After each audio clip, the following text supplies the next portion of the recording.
You said you saw Quiet Place, the first one? Yeah. Did you see it in theaters? Yeah. I did really like the first one. Yeah, I'm thankful that when I saw it, there were a few people in the theater, because I'm saying to myself, man, if I got like a Friday night crowd, like, whoa, let's see a horror film, like, they probably wouldn't shut the fuck up. Was your crowd like that at all? Or No. pretty quiet? No, but it was, there was a lot of people in there, because I was like, okay, people are starting to come back to theaters now, so I got to start pre-buying these tickets. Yeah, well, part of it, at first we were like, what the fuck? There's like these rows empty. It's like, oh yeah, social distancing. Yeah, so we were stuck pretty close. This has not been a good evening for my neck. No, yeah, Because well, okay, you've been through far worse, I'm sure. with doing 2 movies in a row. Yeah, because I was also really close for Quiet Place 2 as well. So it's been a couple movies in the row. Like, I've been stuck closer, but 2 in a row is rough. 2 in a row and in seats. It'd been fine if it was, because we were closer when we went to go see The Reliant, but they recaind, and these seats didn't. You know, it was funny. At some point I was looking, I was like, oh, these don't do that. Yeah, the hell kind of shithole is this? Bring me my buffalo chicken salad! That was the movie theater. It was a hellhole. They didn't even recline. And so my experience, though, because there's, like the first one, there's a lot of sections of the movie that are very silent, where there's not a lot of sound. And I'm having my popcorn. I get a few minutes into the movie or something, I'm eating, then get popcorn thirsty, and I've got a can of soda with me. I'm like, I should have opened this during the previews. You're like waiting. I know. Waiting. I was, because I'm not going to sit there like everything's tense and quiet, and all of a sudden, like I turned into Max Cady in Cape Fear. And, so I had to wait for this, like, jump scare to happen, and it did, pretty close. I'm like, oh, okay. Scared my soda open. Exactly. That guy sounds really excited.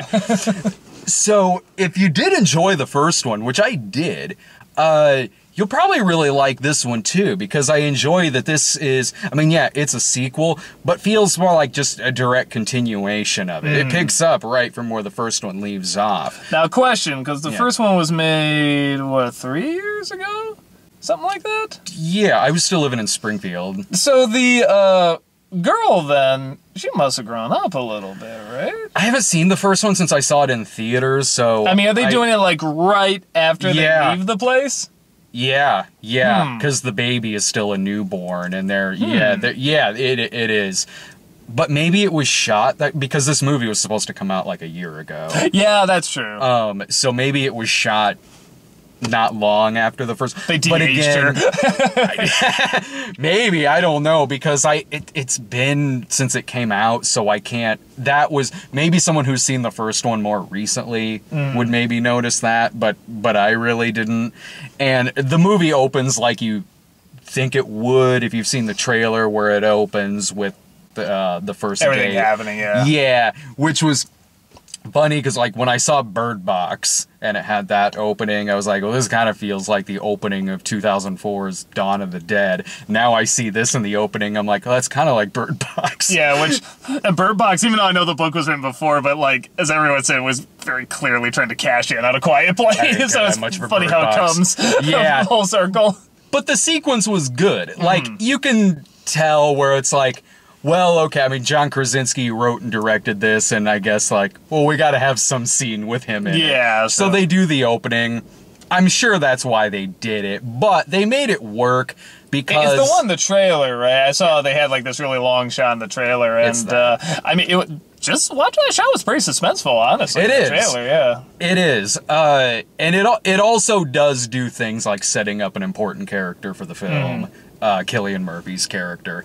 There is something that happens in this sequence that does foreshadow something that happens later. Okay. So they do work it into the story that they're Tell me after the sequence it says 2 weeks earlier. It's like, wait a minute. Now we get to see them drive to the baseball game. No, it does the, like, the first one might have done something like this. It starts out by saying day 1, then it's like day 476. But the way that you could watch the first one and this just right back to back, and it would kind of feel like you're watching just a really long movie or like a mini series or Cruella. It would, so this was 90 minutes, and the first one was, I don't know, maybe around that running time. So it's like, put them both together, it's like 20 minutes shorter or longer than Cruella is. But he is great at directing suspense. Even when you have characters who do dumb things, which this movie has. He's so good at whether it's mixing shots with sound, then going into silence from the deaf girl's point of view, and taking advantage of like the rumble and the vibrating from the theater. There are some very suspenseful sequences in this. Like, the first one did this too, where they'd be running and they'd get injured somehow and have to try to stop the other one from screaming or something. This has like a kid getting his foot caught in a bear trap, and you'll have, because some characters break off during it, so you'll have one sequence where they're hiding out somewhere, going on at the same time as a kid hiding in this like oven thing where he's about ready to run out of oxygen, but there's a monster on the side of it. And they both, there's things that happen and would happen in both of these sequences that kind of have, one thing will kind of lead to another, and the sequences will have something to do with each other. So it's not, while you have kind of an A and B thing going on with these characters, it doesn't feel random really. Or just like, now we're with this, and now we're with this, and now we're with that. They do a good job of kind of blending them in with each other. And yeah, like there's characters do some dumb shit in this. I mean, isn't that kind of part of the chorus for... Yeah, and it's all in how it's executed. So you'll sit there and you'll be like, all right, well, a lot of this is hinged on the fact that keep control of these damn kids. Yeah. You know, like, why are you running off and doing this? Don't do that. You're going to get a lot of people killed. They do. But the suspense is so well done in this that I'm going along with it fine. Also because the characters aren't unlikable. Cillian Murphy's very good in this movie. That's the dude, he was like Scarecrow from Batman Begins. Okay. That dude's fun. He's always a lot of fun when he's in a movie. he's really damn good in this movie. It does, and I'm not going to spoil it, but you know how we were talking during Spiral with how abrupt it kind of got at the end of the movie? Brace yourself for how this movie ends. I'm not going to say what happens. Do the monsters set up this diabolical trap where it's like you have to make an ethical decision or something? They're much smarter than I give them credit for. No. I want to play a game wherever you are. No, it doesn't. There are some traps, but no, not quite like that. But when it ended in this, I thought, it's actually kind of the opposite of what we were saying about Cruella. When this ended, I didn't even know we were in the climax. Like, the movie honestly does go by pretty fast. Because I knew going in it was a 90-minute movie. I thought we were at, like, maybe the hour point or something like that. Or that this is going to have, like, a half hour more. And I had no inkling that we were in, like, the end of this movie. I like movies like this. But this was like, is there a reel missing? Because this just... Oh, it's like really abrupt. It's very abrupt. And it didn't make me mad, really. Just a surprise. Yeah, it was. I didn't sit there and go like, bullshit! Whereas I remember the whole theater doing that during The Devil Inside when that movie just ended. There was a crowded theater. I didn't really hear anybody doing that. But I was like, is it just me? And I went on Twitter and did a search, and like some people were like, that was abrupt. But I mean, Devil Inside was already a bad movie, and then it had a shitty ending. So there wasn't even any kind of payoff there with that movie. With this, no, it's a solid movie, and I wasn't mad when it just kind of ends, because I was like, well, there's gonna be a third one. Yeah. I would be shocked if there is not a third movie. It'll be called A Quiet Place 3. It would be so eerie in, like, it was like a year ago when Tenet came out, so theaters opened back up, and I would go over to the Regal where it'd be like ghost town. You'd have this long, dark hallway. And then at the very end, a giant standee for Quiet Place 2. Like, am I in the movie? Is some monster gonna come out of one of these theaters? This one we were watching, the Witch, whatever you want to call it, the Witch, whatever, and the, it was such a kind of weird abstract movie that the reel stopped. You know, it stopped playing. So you know, the kid asks a question, the father looks at her. And it just freezes like that, and everyone's like, "This is an odd choice." Like, oh, it's busted. Okay, so I got up and I was just like, I sort of waved to the crowd, like, I'll see you and tell someone. Yeah. And went outside, and the power, like, was out, so the emergency lights were on, and it really is, like, movie theaters are creepy when only the emergency lights are on. Yeah, and it's one of those things where I'm just, like, watching that movie and then walking the hall. I'm like, I don't want to be walking this hallway right now.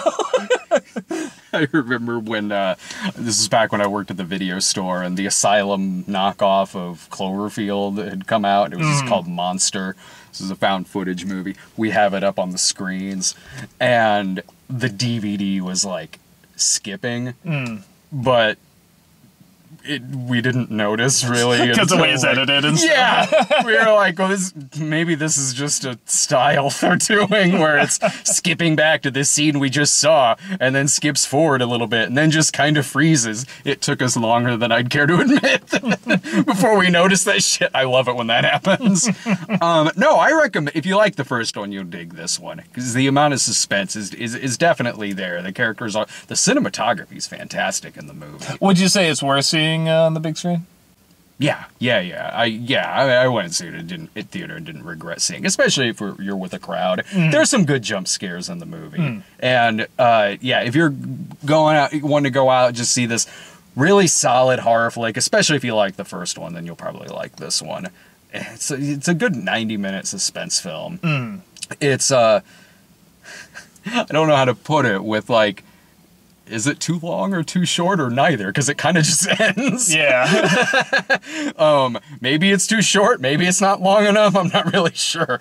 But I'm curious what the audience reaction, if you go see this in the theater, what the audience reaction would be like when this movie ends. I think in the long run, people prefer shorter, if something's too short, you know, leave them wanting more and stuff like that. This does. But it can, yeah, that's a good point. But it can abruptly, you know, kind of throw you off. Like, like you might mistake that for, like, you know, oh, was that a bad thing? Because I didn't expect that. I thought there was going to be a little more, you know, like, it sort of leaves you. Yeah. It's like, the good news is it leaves you wanting more. The bad news is it leaves you wanting more. You know what I mean? That's a really good way to put it. Because when I did leave this, I was like, I really do hope they do a third one. I do. Because, like, I would put it on par with the first one, really. Probably. I'd have to think about it. Maybe there's things about the first one I do like better. But as a sequel, it's a really damn good one. So, and I'm glad it finally came out, because I was tired of seeing the trailer. Yeah. not the movie's fault, like, but, and not that I thought it looked bad, because I didn't, but it was just for obvious reasons. I'd seen this trailer for about a year and a half. we were talking about that in Cruella, that Jungle Cruise movie, where there's some movies where you're like, oh right, I forgot about that movie. Yeah, guess that's coming out. They finally released trailer 2, and I was just like, wow, and I thought trailer 1 was uneventful. Man, you had a year to work on this trailer. Oh, they procrastinated. They're like me in college. Yeah, go check out Quiet Place 2. What grade would you give Quiet Place 2? Oh, did I not give my grade? I don't think you did. I should still get used to this. I give it a B. Yeah, I give it a really, really solid B. So you technically like Cruella. That's how these grades are weird. Like, you can't.